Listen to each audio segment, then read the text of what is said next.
हाँ, इसका नाम है ढोलकी। ये फीमेल डॉग है हाँ। और ये भयंकर रूप से दुबली है। पता नहीं, इनको डीवॉर्मिंग भी समय समय पे करी है। कल वापस से इनकी डीवॉर्मिंग करी थी, पर इनकी कमर देखे तो कलाई जितनी है। अब इनको खाना भी मिलता है वहाँ पर, ऐसा नहीं कि खाना नहीं मिल रहा है। पानी की पीने की व्यवस्था भी है, तो ऐसे में इनको कोई बॉटल चढ़ानी होगी। करना क्या होगा? क्या इनका दुबला है बस डॉगी, और क्या समस्या है? बस इनको खाना चालू है, खाना पीना चालू है। इनको 7-in-1 के समय पे लग गया था, एंटी रेबीज समय पे लग गया था। डीवॉर्मिंग होती रह रही है समय समय पर। कल हुई है, हो सकता है कि पिछली एक डीवॉर्मिंग में थोड़ा डिले हो गया हो, लेकिन बाकी सारे इसके जो भाई बहन हैं वो तो शुरू से सब मोटे ताजे गोल मटोल हष्ट पुष्ट हैं। वो तो मुझे मालूम है कि एक बच्चा तो इनका कमज़ोर होता है, लेकिन इसकी माँ ने 10 बच्चे दिए थे। एक बच्चा जो कमज़ोर था वो तो पहले ही शांत हो चुका है। तो अब इसको आप ऐसा करिए कि एकदम टुनटुन नाम करना पड़ जाए इसका। क्या करेंगे? क्या रीज़न होते हैं डॉक्टर साहब ऐसे? ये सिर्फ वंशी प्रॉब्लम है। यदि पेट में कीड़े पड़े रहेंगे तो एनिमल जो भी खाता है जोर वो से बोलिएगा, शरीर में लगता है। थोड़ा जोर से बोलिए। ये जो डॉगी आपका बहुत ज़्यादा दुबला है, ये नगर निगम का डॉगी है। वो नगर निगम का किसी का भी हो, लेकिन ये जो दुबला डॉगी है, जी। ये पॉसिबल है कि इसके पेट में कीड़े पड़े हों, जी और कीड़े पड़ने की वजह से जो भी ये खाता है वो सब कीड़े खाते हैं। हाँ। और शरीर को लगता नहीं, इसलिए दुबले रह जाते हैं। तो फर्स्ट टाइम आपको इसकी डिवॉर्मिंग करनी है। हाँ, वो तो हमने और आपको बताया उसको कि कुछ जनरल टॉनिक खिलाना पड़ेंगे। अच्छा, टॉनिक मैं आपको लिख दूंगा। हाँ जी। बुखार नहीं है। बुखार नहीं है, ठीक है।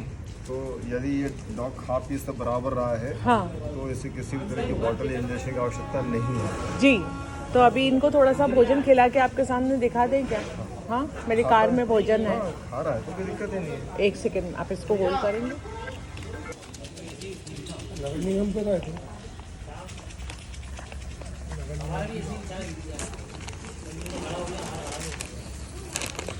खा के बताओ गुड़िया। ढोलकी लो गुड़िया, शर्म आ रही है? देखिए डॉक्टर साहब,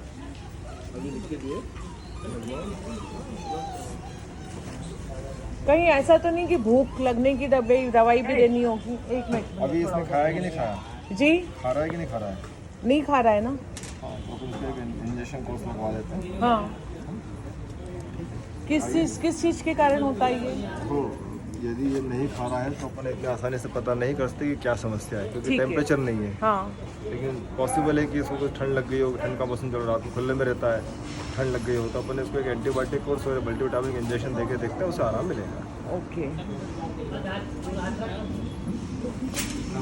हाँ, भाई सो फॉलोअर्स प्लीज़ अंडरस्टैंड, ये बहुत डिफ़िकल्ट सब्जेक्ट है जिस पर हम काम कर रहे हैं। इसकी गहराई को यदि नहीं समझा जाएगा और एक डॉग पर अपना पूरा का पूरा फोकस और इमोशंस को कर लिया जाएगा, तो हम रिजल्ट की तरफ कभी भी नहीं पहुंच पाएंगे। छोटी ढोलक के जैसे देश के अंदर में हर गली कूचे के अंदर में हड्डी जैसे ढांचे चल रहे हैं।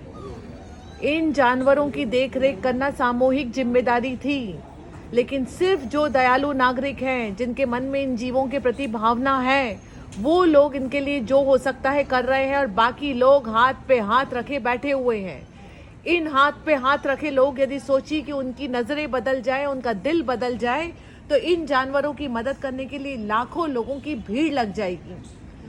उस भावना को जगाने के लिए हम बार बार एक ही चीज की कवायद कर रहे हैं कि हम यदि मिल करके ट्विटर पर आते और सामूहिक रूप से लाखों की तादाद में रीट्वीट का बटन दबाते, तो देश के प्रधानमंत्री श्री नरेंद्र मोदी जी तक को भारतीय श्वान की व्यथा को समझने के लिए आगे बढ़ना पड़ता, एक जन जागरूकता का प्रोग्राम चालू कराना पड़ता, और पूरे देश के अंदर में पशुओं का कल्याण तभी संभव है। 1% लोग यदि इनकी देखरेख करेंगे और 99% लोग आंख बंद करके, आंखें पलट के, मुंह मोड़ के और उल्टा इनके ऊपर में क्रूरता का जो अत्याचार करते हैं उसके लिए खड़े रहेंगे, तो आप बताइए कि वेलफेयर कैसे संभव है? वो मारेंगे, हम इलाज कराएंगे, वो मारेंगे, हम इलाज कराएंगे, वो मारेंगे, हम इलाज कराएंगे, और करते करते एंड में वो भी मिट्टी चले जाएंगे और हम भी मिट्टी चले जाएंगे।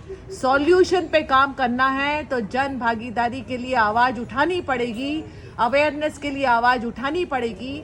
और ये सब्जेक्ट अपने जहन में मान लीजिए कि ये सब्जेक्ट 1% दयालु जागरूक नागरिकों का नहीं है। ये सब्जेक्ट 100% लोगों का है, हर नागरिक का है जिसने भारत की भूमि पर सांस ली है। और उसकी भारत के प्रति अपनी एक नैतिक जिम्मेदारी बनती है कि यदि देश में कोई समस्या है तो उसको सॉल्व करने के लिए अपने अपने लेवल पर योगदान दे। विदेशी कुत्ता घरों में पल रहा है और भारतीय कुत्ते की हालत आप अपने सामने देख रहे हैं। ये डॉग जिसका नाम ढोलकी है, ये इंदौर हाई कोर्ट परिसर में अपना जीवन जी रही है।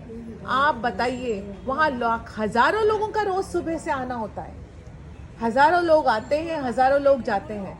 पर इसके दर्द को देख करके मजाल है कि कोई एक जन उठे और इसको अस्पताल लेकर आए। ऐसा क्यों? क्योंकि लोगों के मन की संवेदनाएं मर चुकी हैं। वो इंसान बचे ही नहीं हैं। इंसान पत्थर रूपी लोग हो चुके हैं और उसको कन्वर्ट यदि नहीं करा गया तो आप कुत्ते का तो छोड़ो, जो समाज का नुकसान हो रहा है वो अकल्पनीय है। तभी लोग कुकर के अंदर में इंसान के हाथ पांव काट करके उबाल रहे हैं और हाथ पांव काट करके फ्रिज में रख रहे हैं। ये इंसान नहीं बचा है, हैवान बन चुका है। उस हैवानियत को खत्म करने के लिए इस दया के शिक्षक को हमें यूज करना पड़ेगा। ये ही हम सबको दया वापस सिखा सकता है। और यदि वो दया का दीपक वापस नहीं जलाया गया तो भारत में सांस लेना दूभर हो जाएगा। जय हिंद, जय भारत।